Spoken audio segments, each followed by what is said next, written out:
องค์การกระแดงแห่งชาติลาวได้ให้บริการปฐมพยาบาลโดยบ่เก็บค่าอยู่บุญสวงเฮือทาวจันทร์ซึ่งในนี้มีพนักงานอาสาสมัครหลายกว่า40คน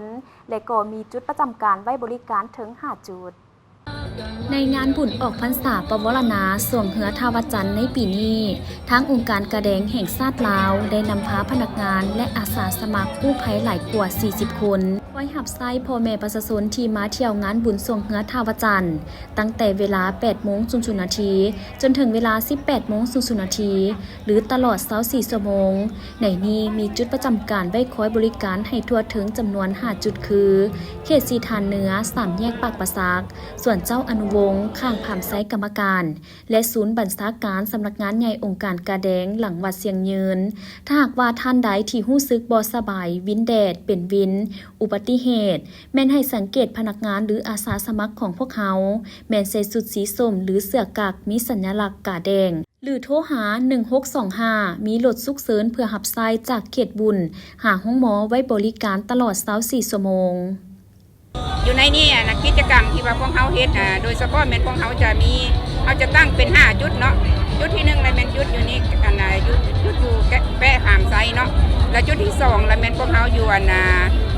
ทางปากประซักหั่นแล้วจุดที่3ก็แม่นอยู่จุดสีฐานเหนือแล้วก็จุดที่4อยู่ส่วนอนุวงศ์หั่นแล้วจุดที่5ก็แม่นอยู่องค์การกระแดงแห่งชาติลาวแปะใกล้เสียงยืนเนาะและในนี้พวกเขาก็ได้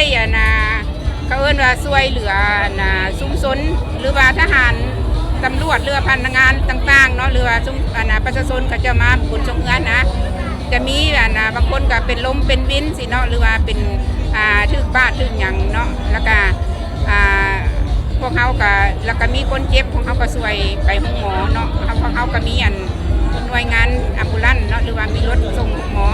และในนี้พวกเขาได้เฮ็ดผ่านมาเหมือนเขาแจกยาดมเนาะให้ประชาชนท่านแล้วก็แจกยาสามัญธรรมดาเป็นยาดีเจ็บท้องบ่หรือว่ายาแก้ปวดยาแก้ไข้ธรรมดาเนาะแล้วก็พวกเขาก็ได้ช่วยคนเจ็บที่ว่าเพิ่นอันนั้นแล้วพวกเขาสามารถส่งห้องหมอเนาะอันนี้คนเจ็บแล้วก็พวกเขาก็สามารถที่มารับใช้ประชาชนเรื่องการปฐมพยาบาลหรือมันอื่นนะกับประมาณได้500กว่าคนแล้วในนั้นมีหญิงประมาณ200กว่าคนนี่เนาะนอกนี้ท่านยังได้เรียกร้องมายังพ่อแม่ประชาชนผู้ที่มาเที่ยวชมจงมีสติระวังตัวตื่มเจ้าละการอันนึงนี่เนาะก็อยากฝากให้ทางประชาชนหรือว่าสังคมทั่วไปเนาะการปฐมพยาบาลเป็นสิ่งที่สำคัญเนาะไม่ว่าการปฐมพยาบาลเบื้องต้นนี่นะเป็นเขาหันเป็นการเขาเอิ้นว่ากู้ชีวิตเนาะให้คน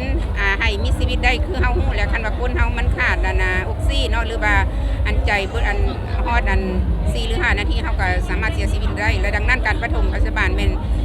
วิธีที่1ทั้งว่องไวและสามารถช่วยชีวิตเขาเจ้าได้และอีกอันนึงเฮาก็เพื่อว่าให้หยังก็ให้เขาเจ้าบรรเทาทุกข์หรือว่าความเจ็บปวดของเขาเจ้าหันแล้วก็ยังเฮียห้องให้ทุกคนเนาะก็สิว่าทุกคนในสังคมหรือว่าผู้เฮือนนั่นแหละก็ยังให้เฮียนฮู้กันเรื่องงานปฐมพยาบาลโดยเฉพาะการปฐมพยาบาลองค์การกระแดงลาวพวกเขาก็ได้มีการบริการปฐมพยาบาลมีการบริการปฐมพยาบาลให้ชุมชนได้แล้วก็มีการปฐมพยาบาลแบบเอาหารายได้เนาะหรือว่าเก็บค่าที่ว่าให้ผู้ที่ว่าเพิ่นมีเขาเอิ้นว่ากำลังทุนกำลังทรัพย์เนาะเพื่อมาเฮาจะได้เอาเงินตัวนั้นมาเพื่อรับใช้